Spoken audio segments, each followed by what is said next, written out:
ఈరోజు స్పెషల్ వేడి వేడి చేపల పులుసు. చేపల పులుసు ఎప్పుడైనా వేడిగా కంటే చల్లగా తింటేనే బాగుంటుంది. కాకపోతే నేను చేసిన కర్రీకి సాయంత్రం వరకు ఆగలేక మార్నింగే ఫినిష్ చేసేసాము. అసలు రెసిపీ ఏంటి, ఎలా చేశాననేది వీడియో అయితే చూసేయండి, మీకే తెలిసిపోతుంది. అంటే నేనేం పెద్ద ఎక్స్పర్ట్ని కాదు, నేనే చిన్న చిన్న ప్రయోగాలు చేస్తుండగా ఈ ప్రయోగం అయితే వర్కౌట్ అయ్యింది. అందుకే మీకైతే రెసిపీ అయితే చెప్పేస్తున్నాను. ముందుగా నేనైతే ఒక హాఫ్ స్పూన్ మెంతులు, ఇంకా ఒక స్పూన్ జీలకర్ర, ఒక స్పూన్ ధనియాలు అయితే వేయించుకున్నాను. వేయించుకున్న దాన్ని అయితే నేను ఈసారి రోట్లో అయితే దంచుతున్నాను. ఇప్పుడు చేసే రెసిపీ ఏంటంటే మొత్తం మన మిక్సీలు ఇవన్నీ వాడకుండా నార్మల్గా చేసుకునే పద్ధతిలో, అంటే 90s మోడల్లో చేస్తే ఎలా ఉంటుందా అనేది, అలా చేయటం వల్ల టేస్ట్ ఏమైనా మారుతుందా అనే ప్రయోగం అయితే చేశాను అనమాట. అదైతే సక్సెస్ అయింది. ఇక్కడ నేనైతే ఏ మిక్సీలో ఏవి అయితే వాడలేదు, మొత్తం రోటితో దంచిన మసాలాలు, అల్లం పేస్టు, ఇంకా అన్నీ అయితే రోట్లోనే దంచుకున్నాను. ఈ పౌడర్ దంచేలోపు నేనైతే ఆనియన్ అయితే కాలుస్తున్నాను అనమాట. మామూలుగా మా సైడ్ అయితే ఆనియన్ని డైరెక్ట్గా స్టవ్ మీద కాల్చేసి పైన తొక్క తీసేసి అది అయితే పేస్ట్ లాగా చేసుకొని కర్రీలో వేసుకుంటాము. కేవలం అదొక్కటి వేసుకుంటే సరిపోతుంది. కాకపోతే మిగతా ఆనియన్స్ కూడా లైట్గా నూనెలో మగ్గించి పులుసులాగా చేసుకుంటాము, అంటే ఎగ్ పులుసులాగా. ఓన్లీ ఫిష్కి ఒక్కదానికే ఆనియన్ అయితే కాల్చి పేస్ట్ లాగా పెట్టుకుంటాము. దానివల్ల ఏంటంటే టేస్ట్ బాగుంటుంది. ఈ లోపైతే నేను ఇవైతే దంచుకున్నాను అనమాట. ఆనియన్ అయితే కాలుతుంది. అది కాలే లోపైతే ఇవన్నీ పౌడర్స్, అంటే మసాలాలు ఏమీ వేయట్లేదు, ఓన్లీ మెంతులు, జీలకర్ర, ఇంకా ధనియాలు ఇవే వేయించుకొని దంచుకున్నాను. అదైతే పౌడర్ త్వరగానే అయిపోయింది, ఎక్కువ టైం కూడా పట్టలేదు. తర్వాత అయితే ఆనియన్ కాల్చానని చెప్పాను కదా, దానిపైన అంటే నల్లగా అయిపోయిన లేయర్ ఉంటుంది, అదైతే తీసేసుకొని మిగతా అదైతే దంచుతున్నాను. మామూలుగా కట్ చేసుకొని దంచుకుంటే త్వరగా అయిపోయేది, కాకపోతే నేను కొంచెం స్పెషల్ కాబట్టి దాన్ని డైరెక్ట్గా వేసి రోట్లో దంచాను. దానివల్ల కొంచెం ఎక్కువ టైం పట్టింది. కొంచెం పీసెస్ లాగా కట్ చేసుకొని దంచేసుకుంటే త్వరగా అయిపోయేదేమో. కొంచెం లేజీ అవ్వడం వల్ల నేను ఇంకా పని ఎక్కువైందనమాట. అది కట్ చేసుకుని ఉంటే త్వరగా అయిపోయేది. అది కట్ చేయడానికి బద్ధకం అయ్యి నేను డైరెక్ట్గా దంచడం వల్ల చాలా టైం పట్టింది. కానీ పేస్ట్ మాత్రం చాలా మెత్తగా అయితే నూరుకుంటే మనకేంటంటే గ్రేవీ ఎక్కువ ఉంటుందన్నమాట. ఫిష్ పులుసులో గ్రేవీ కనిపిస్తుంది. గ్రేవీ ఇష్టం లేని వాళ్ళు ఏంటంటే ఎక్కువ చింతపులుసు వేసేసుకుంటారు, ఆనియన్స్ కూడా తక్కువ వేసుకుంటారు. నాకు కొంచెం గ్రేవీ లాగా ఇష్టం కాబట్టి నేనైతే ఈ పేస్ట్ అయితే వేస్తున్నాను. కొంచెం టైం అయితే ఎక్కువే తీసుకుంది ఆనియన్ నలగడానికి, ఎందుకంటే కాల్చాం కానీ అంత మెత్తగా అయితే ఉడకదు కదా, ఉడికినట్టుగా ఏమి ఉండదు కాబట్టి కొంచెం టైం తీసుకుంది. తర్వాత దీన్ని అయితే మొత్తం కలిపేసి ఒక మసాలా పేస్ట్ లాగా అయితే ప్రిపేర్ చేసుకుంటున్నాను. మీరు కావాలంటే టమాటో పేస్ట్ కూడా వేసుకోవచ్చు. అల్లం వెల్లుల్లి పేస్ట్ కూడా నేను రోట్లోనే దంచేసి పక్కన పెట్టుకున్నాను. చెప్పాను కదా, ఈసారి మొత్తం రోటితో దంచి, అంటే మొత్తం చేతులతోనే చేసుకుంటే టేస్ట్ ఏమన్నా మారుతుందా, లేదా మిక్సీలో వేయటం వల్ల టేస్ట్ ఏమన్నా మారుతుందా అనే దానికోసం అయితే నేనైతే ఈసారి ట్రై చేశాను. ఇలాగా ఎక్కువ టైం పట్టింది అని అంటే ఒక 15 మినిట్స్ 20 మినిట్స్ అలా పట్టింది అనమాట. అంతకుమించి ఎక్కువ టైం అయితే పట్టలేదు. అంటే మనం ఏదో అనుకుంటాం కానీ, అంటే ఎప్పటికప్పుడు చేసుకుంటే ఏంటంటే తక్కువ క్వాంటిటీలో చేస్తాం కాబట్టి త్వరగానే అయిపోతుంది. మరి ఎక్కువ క్వాంటిటీ అన్నప్పుడు అంతసేపు దంచలేము, మన వల్ల కాదు కదా, ఫస్ట్ నుంచి అలవాటు లేవు కాబట్టి మనం ఎక్కువ క్వాంటిటీలో అయితే మనము దంచలేము. కానీ కొంచెం ఒక స్పూన్ మందమే కాబట్టి త్వరగానే అయిపోయింది. తర్వాత నేనైతే ఆనియన్స్ అయితే లైట్గా రోస్ట్ చేసుకుంటున్నాను. ఇవి కూడా వేయాల్సిన అవసరం లేదు, ఎందుకంటే ఆనియన్ మనం కాల్చి పేస్ట్ చేసుకున్నాం కదా, అది వేస్తే సరిపోతుంది. కానీ కొంచెము ఇట్లాగా అలవాటు ఉన్న వాళ్ళు ఉంటారు కదా, పులుసులాగా, అంటే ఎగ్ పులుసులాగా ఆనియన్స్ అయితే వేయించుకుంటారు. కొంతమంది ఏంటంటే ఆనియన్స్ కాల్స్తారు కదా, అది కాల్చడం కంటే మళ్ళీ ఆనియన్స్ని ఇలా నూనెలో ఫ్రై చేసి వాటిని మిక్సీ అయితే పెట్టి పేస్ట్ లాగా చేసుకొని కర్రీలో వేస్తుంటారు. కానీ మేమైతే మా సైడ్ అయితే, మా మమ్మీ వాళ్ళ సైడ్ ఆనియన్ అయితే కాల్చి పేస్ట్ చేస్తారు. మా అత్తయ్య వాళ్ళ సైడ్ అయితే అంటే ఆనియన్స్ని నూనెలో లైట్గా ఫ్రై చేసి, అంటే కొంచెం మగ్గినాక ఆ ఆనియన్స్ని పేస్ట్ లాగా చేసి కర్రీలో వేస్తారు. ఈసారి నేనైతే నాకు చిన్నప్పటి నుంచి తెలిసిన ప్రాసెస్, నేను చిన్నప్పటి నుంచి తిన్న ప్రాసెస్ అయితే చేస్తున్నాను. నెక్స్ట్ టైం ఇంకా మా అత్తయ్య వాళ్ళ స్టైల్లో అయితే చేస్తాను. అప్పుడు కూడా వీడియో అయితే అప్లోడ్ చేస్తాను, మిస్ అవ్వద్దు.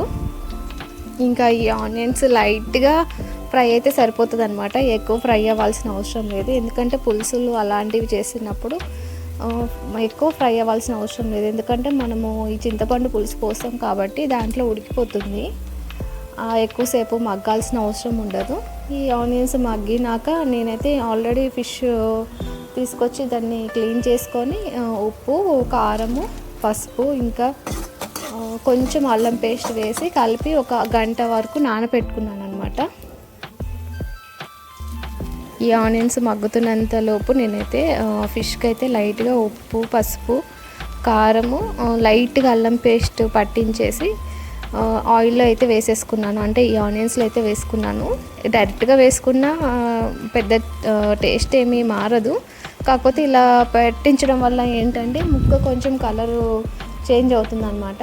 అంటే మనం డైరెక్ట్గా పులుసులో వేస్తే ఏంటంటే వైట్గా ఉంటుంది అనమాట ఫిష్, చూడడానికి అంత కలర్ఫుల్గా ఉండదు. కొంచెం ఇలాగ మనము కారము, పసుపు ఇవన్నీ ముందే పట్టించి లైట్గా ఆయిల్లో ఫ్రై చేస్తే కలర్ చేంజ్ అవుతుంది, కలర్ఫుల్గా ఉంటుంది కర్రీ. దానికోసం అయితే నేను ఇలా చేస్తున్నాను. అండ్ ఫిష్ అయితే త్వరగానే మగ్గిపోతుంది, ఎక్కువ టైం అవసరం లేదు.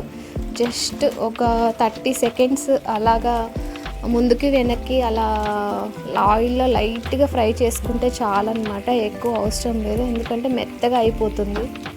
చికెన్ లాగా, మటన్ లాగా ఎక్కువసేపు ఉడికించాల్సిన అవసరం ఉండదు ఫిష్. ఇంకా ఇది అవి మగ్గుతున్నంతలోపు నేనైతే అల్లం పేస్ట్ అయితే వేసుకున్నాను. తర్వాత ఇందాక నూరిన మసాలా ఉంది కదా, ఆ మసాలా కూడా అయితే డైరెక్ట్గా వేసేసాను. నార్మల్గా అయితే ఫిష్ పీసెస్ వేయకుండా ఇవన్నీ వేసి మగ్గించుకుంటే కొంచెము అంతా మగ్గేది. కాకపోతే నేను ఏంటంటే ఫిష్ పీసెస్తో పాటుగా మగ్గించేసుకున్నాను. ఎందుకంటే ఆ ఫ్లేవర్ అనేది ఆ పీసెస్ కూడా పట్టాలని చెప్పేసి అన్నీ ఒకేసారి అయితే మగ్గిస్తున్నాను. ఫిష్ కర్రీ చేస్తున్నప్పుడు అయితే చాలా జాగ్రత్తగా చేయాలి. ఎందుకంటే గంటె కదిలించేటప్పుడు కొంచెం పీస్కి తగిలినా చాలు ఆ పీస్ అయితే విరిగిపోతుంది. నేను అందుకే ఫిష్ ఎక్కువగా చెయ్యను అనమాట మా ఇంట్లో. ఎందుకంటే ఏదో ఒకటి మిస్టేక్ చేస్తానని చెప్పేసి ఎక్కువ చెయ్యను.